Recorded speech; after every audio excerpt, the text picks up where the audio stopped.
Assalamualaikum warahmatullahi wabarakatuh. Bismillahirrahmanirrahim. Marilah kita lanjutkan kajian akhlak menurut kajian hadis junjungan besar Nabi Muhammad Sallallahu Alaihi Wasallam. Marilah kita melanjutkan satu kajian akhlak menurut pandangan junjungan besar Nabi Muhammad Sallallahu Alaihi Wasallam.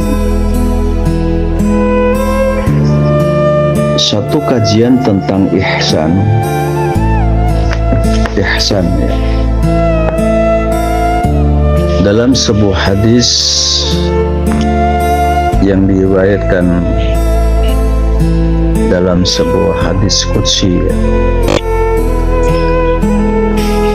al-ihsan digambarkan dalam sebuah hadis qudsi, anta abudallaha ka'annaka tarahu fa illam takun tarahu fa innahu yarak.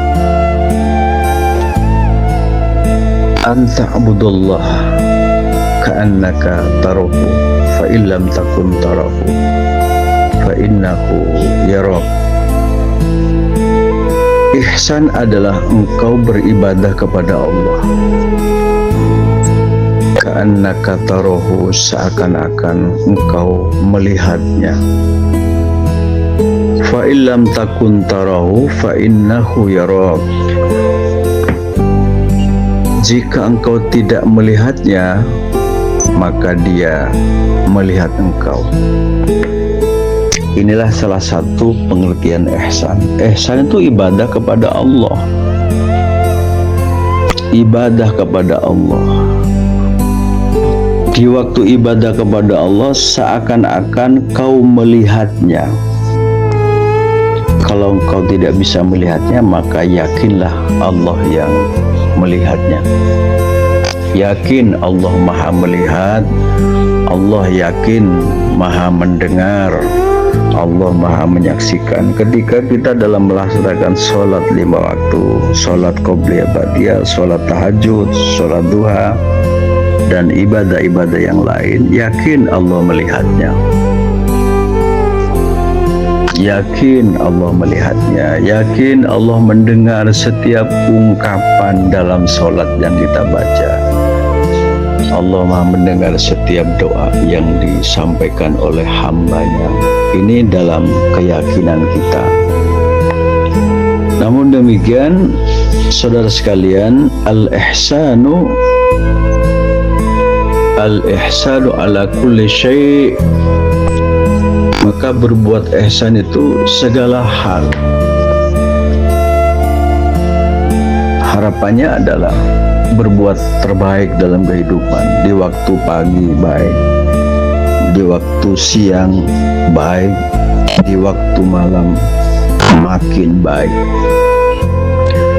Rasulullah Sallallahu Alaihi Wasallam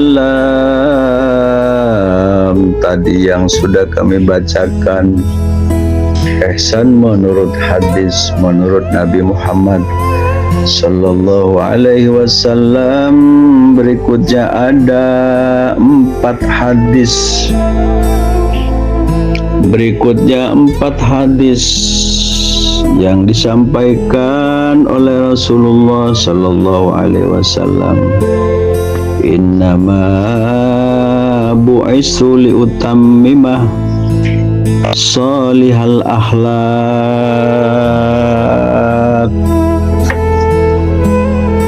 Innama bu'istu liutammima salihal akhlaq. Sesungguhnya aku diutus untuk menyempurnakan akhlak. Bu'istu liutammima makarimal akhlak. Dalam hadis yang lain, aku diutus untuk menyempurnakan akhlak. Bu'istu salihal akhlak. Aku diutus untuk memperbaiki akhlak. Bu'istu mu'alliman. Aku diutus untuk mengajar. bu'istu bil hanafiyatis samhati. Aku diutus pada agama yang lurus, yang toleransi. Maka moderasi beragama bukan hal yang baru.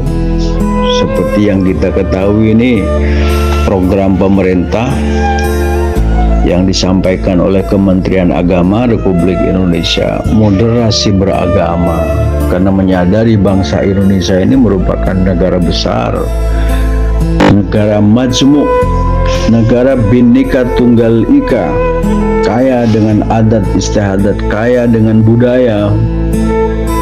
Bahkan Indonesia dihuni oleh berbagai agama yang ada di Indonesia. Maka sebagai bangsa Indonesia harus mampu merawat jagat, menjaga persatuan dan kesatuan bangsa Indonesia.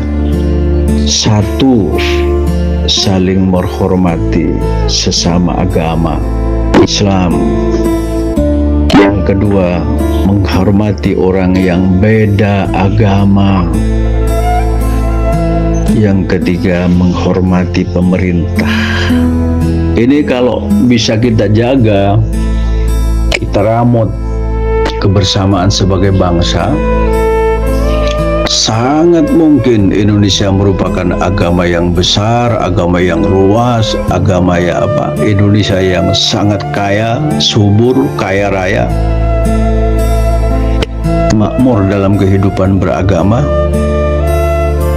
ya, makmur dalam kehidupan ekonomi,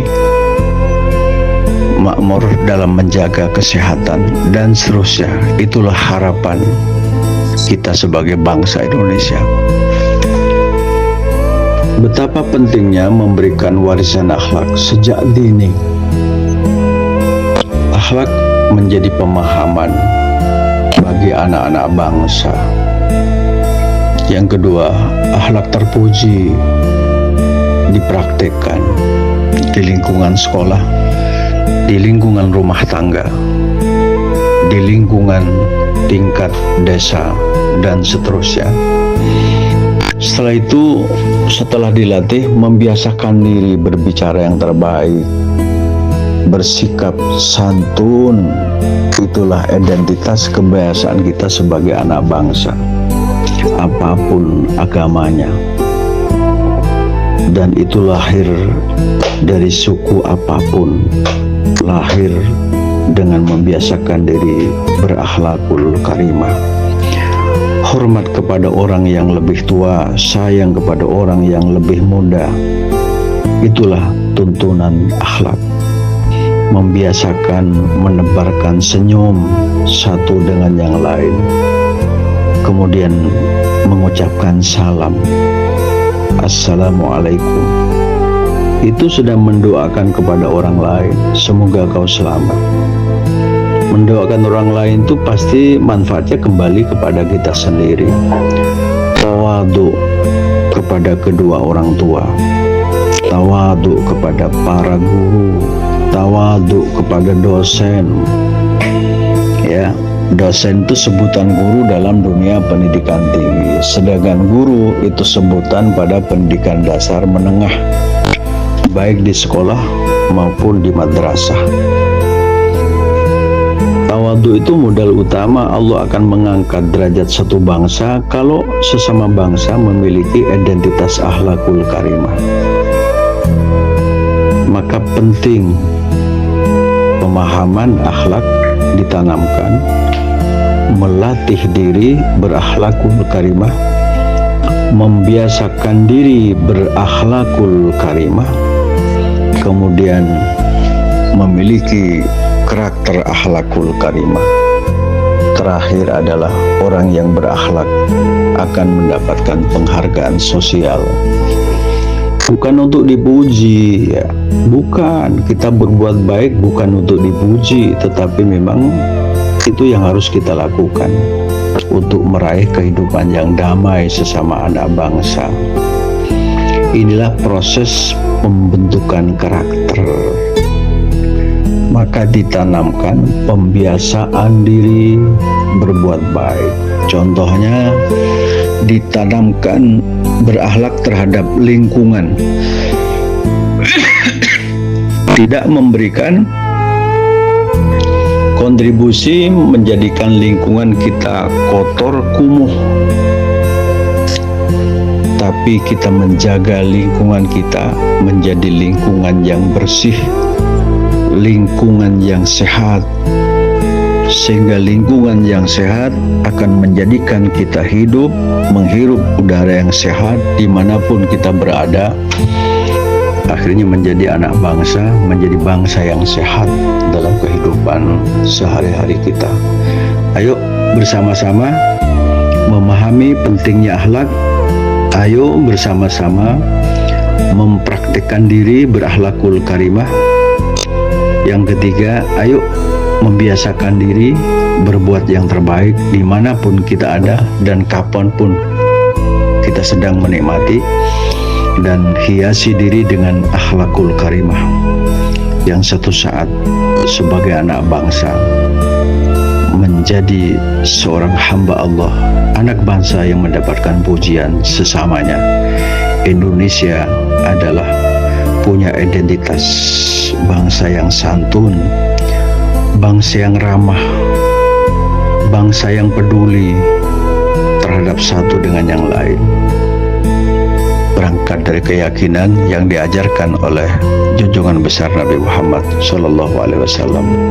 Semoga manfaat dan barokah. Wassalamualaikum warahmatullahi wabarakatuh.